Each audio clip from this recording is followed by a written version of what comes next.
Привет! Вы на канале Зеленый огород. С вами Елена. Хочу продолжить обзор высокорослых томатов, но буду показывать не все на кусте, так как началось просто массовое созревание, и мне не успеть. Что-то буду показывать просто в тарелках. Томат «Мармеладное искушение» от Софии Исааковой. Сорт среднеспелый, высокорослый, в теплице вытягивается до 2 метров, очень тонкого строения, лист простой, сильно рассеченный, достаточно длинный. Куст много места не занимает. Кисти длинные, сложные, в которых до десятка плодов. У Софии есть сорт «Искушение». Я его выращивала в прошлом году. И вот появилось мармеладное искушение. По строению куста они абсолютно одинаковые. А вот цвет плодов абсолютно разный. Все плоды сердцевидной пышной формы. И на ярко-малиновом фоне растекаются зеленые, оранжевые и еще какие-то оттенки. Вес моих томатиков получился от 100 и до 200 граммов. Но у Софии заявлено и до 300. Но у меня пока таких плодов нет. И как всегда у Софии на разрезе томат просто красавчик. Малиновый, семена в зеленом геле. Кожица тонкая, мякоть мармеладная, очень нежная, маслянистая. Ну и как всегда шикарный вкус. Сладкий, с фруктовыми нотками и с отсутствием кислинки. Томат «Мармеладное искушение» показал очень хорошую стабильность, и он прямиком отправляется в нашу коллекцию семян. Томат «Shake the Disease» с английского языка переводится как «встряхни болезнь» или «избавься от недуга». Но у нас в некоторых источниках этот томат переводят «превозмочь робость».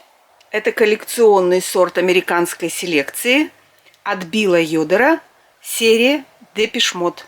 Сорт среднеспелый, высокорослый, с очень высокой урожайностью.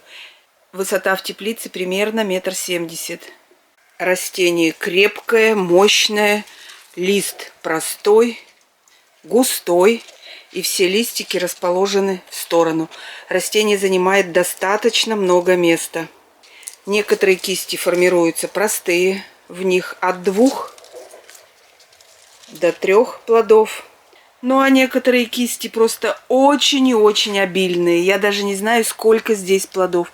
Вот это все, вот видите, одна кисть. В начале роста она у меня чуть-чуть нагломилась. Я ее перематывала обычной пленкой, и томаты пошли в рост. То есть кисти есть и простые, и сложные. Томаты плоско-округлые, как бифштексы, в неполной спелости темно-зеленые, с очень зелеными полосами, а также есть небольшое антонапыление. Но в полной зрелости становятся красивого кирпично-шоколадного цвета с зелеными полосами. А вот при полном созревании зеленые полосы превращаются в оранжево-зеленые полосы, но вот зеленые плечики остаются. Ну а при самом финальном созревании зеленые плечи полностью пропадают, зеленые полоски исчезают, и томат становится пурпурно-шоколадного цвета с оранжевыми, почти золотыми полосками. Кстати, Билл Йодер объяснил, почему такое странное название у томата «встряхни болезнь» или «избавься от недуга». Оказывается, это один из сортов томатов, который не заболел кладоспориозом. Отсюда и идет его название. Все томаты плоско-округлые, очень пышные, с ребристостью у плодоножки, есть небольшое антонапыление, и при полном созревании зеленые полосы превращаются в оранжево-золотые.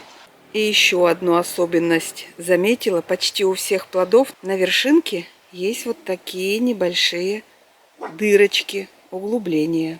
Я думаю, что это сортовая особенность. И на некоторых томатах встречаются вот такие вершинки. Их называют пупок или рыльце, Но я бы сказала, что это улыбочка с зубками. На разрезе томат пурпурного цвета с еще более темной малиново-бордовой серединкой. Семена в желто-розовом геле. Томат очень плотный, не растекается. Мякоть насыщенная, густая. Режется как масло. Вкус очень яркий, насыщенный, с пряными нотками. Много сладости и присутствует легкая цитрусовая кислинка. Прекрасный аромат, когда разрезаешь этот красивый томат. Томат «Превозмочь робость» или другое название «Встряхни болезнь» отправляется в нашу коллекцию семян. Шикарнейший сорт с потрясающей урожайностью, с хорошей устойчивостью к болезням, а также к резким перепадам температур. С этим сортом вы можете познакомиться в нашем магазине семян, который находится на сайте green-огород.ру. Мы всегда ждем вас в гости. Томат «Озеро Свитязь», селекционер Алексей Иванович Кулик. Растение среднеспелое, высокорослое, индетерминантное. На начало августа вытянулось до 1,50 м. Куст очень аккуратный, не раскидистый. Стебли средней толщины, лист простой, и растение много места не занимает. Кисти есть простые, есть более сложные, в неполной спелости салатного цвета с зелеными плечиками. Все плоды плоско-округлые, с ребристостью у плодоножки. По мере созревания плоды желтеют и приобретают розовый румянец. Форма у всех плодов очень интересная. Вот такая плоская, с широкими боками. Есть ребристость. И очень красивый, необычный цвет. Здесь и зеленые тома, и охровые, и кирпичные, и малиновый оттенок. И вот на этот плод смотришь, такое ощущение, что у него видна внутри каждая жилка. При этом томат очень и очень плотный. Очень необычный сорт. Необычная форма, сильно приплюснутая. Томаты почти плоские, с очень пышными боками. И еще одна особенность. У всех плодов неровные вершинки. И у тех, которые побольше, и у совсем малюсеньких. Ну а вес в томатах от 50 и до 200 граммов. С нетерпением просто предвкушаю, что же нас ждет внутри. Я думаю, это будет сюрприз. На разрезе томат просто шедевр. Томатный пилотаж. Я еще не знаю, какие можно эпитеты сказать. Мякоть триколор. Семена в темно-зеленом геле. Томат плотный, не растекается. Очень сочный, маслянистый. Красивейший сорт. Ну а вкус очень яркий, фруктовый, взрывной, сладкий. Присутствует небольшая кислинка, которая подчеркивает замечательный насыщенный вкус. Томат так прекрасен, он и вкусен, и урожаен, и не болеет. И все-все хорошее только про него. И, конечно же, этот томат становится лидером этого сезона. Томат «Озеро Свитязь» отправляется в нашу коллекцию семян. Томат «Колибри». Селекционер Ольга Дегтярева. Был заявлен как сорт индетерминантный. Высота растения в теплице до 1,50 м, в открытом грунте 1,20 м. Высадила в теплицу. И он у меня повел себя, скорее всего, как детерминантный и вытянулся всего лишь на 1,30 м. Но рост его пока продолжается. Посмотрим, что будет дальше. Сейчас еще только начало августа. Очень интересный сорт. Очень крепкий. Посмотрите, какие крепкие стебли. Большие, длинные листья. Листьев очень и очень много. Но вот плоды завязывает очень интересно. Их очень много. Если посмотреть на плоды, они напоминают сказочную серию Клёверхов. Клёверховские сказки. И там есть такой томат, который называется «Сказочная магия». Там сливочки тоже желтые, вот с такими розовыми румянами, но они не крупные. Ну, примерно вот такие и без длинного носика. Здесь же плоды крупные в основном, весом 30-60 граммов. Кисти формируются длинные. Есть, вот первая кисть была вот такая длинная, длинная, длинная.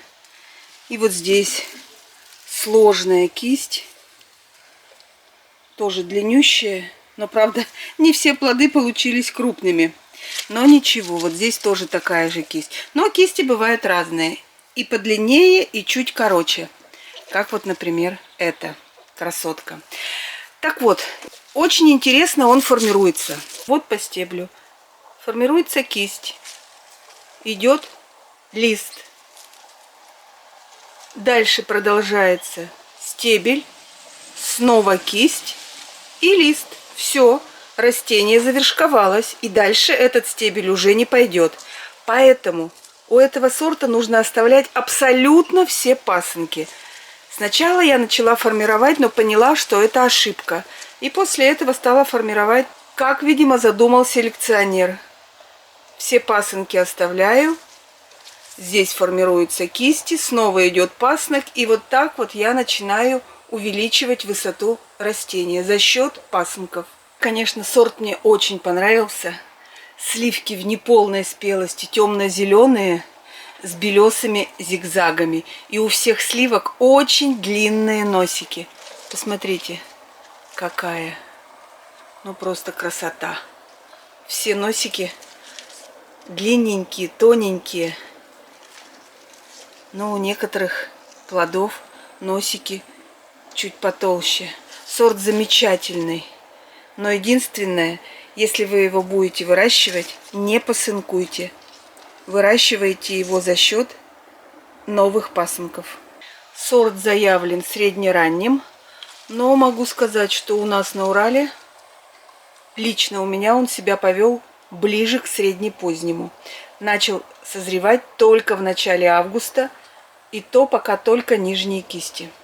Это коктейльный сорт. Вес плодов от 30 и до 60 граммов. И вот, кстати, на этой кисти видна цветовая палитра.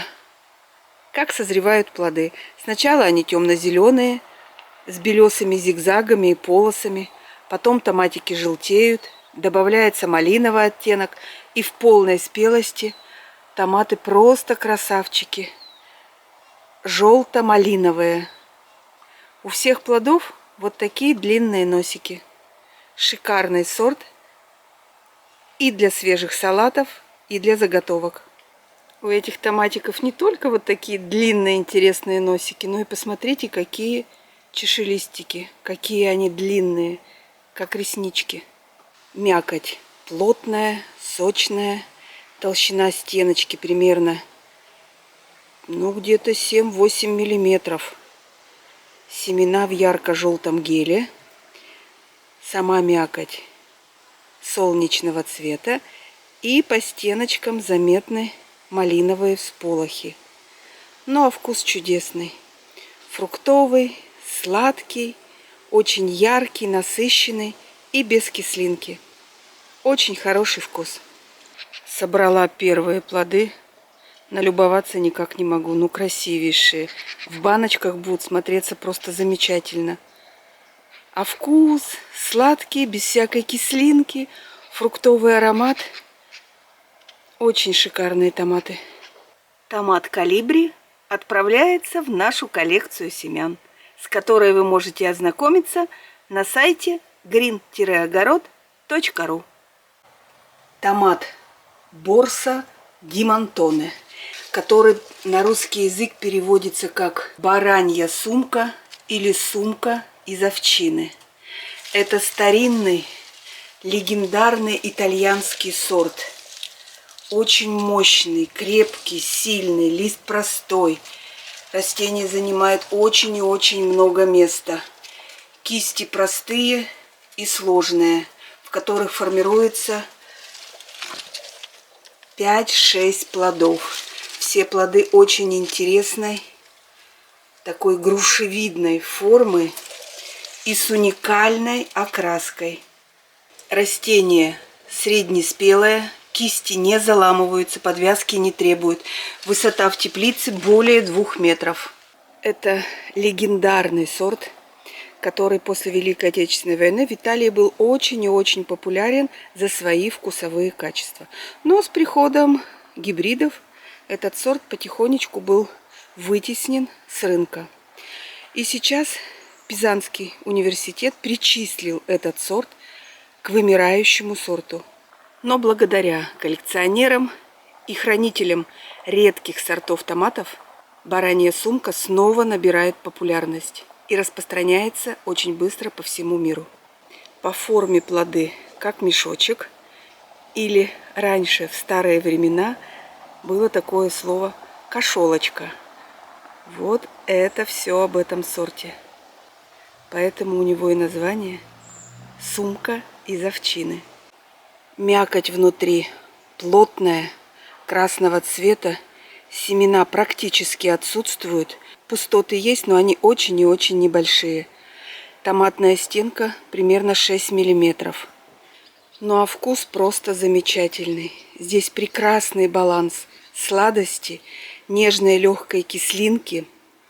Вы знаете, напоминает вкус детства. Бабушкины помидоры. Шикарный томат. Недаром его ценят во всем мире. И томат считается реликвией. Вкус просто замечательный. Очень сложно оторваться от этого томата. Теперь понятно, почему этот томат относят к коллекционным редкостям.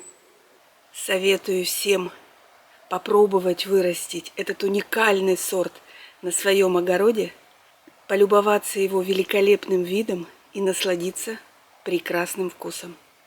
Томат «Бычья сумка» или второе название «Сумка из овчины» отправляется в нашу коллекцию семян. Желтая клубника спуда, США.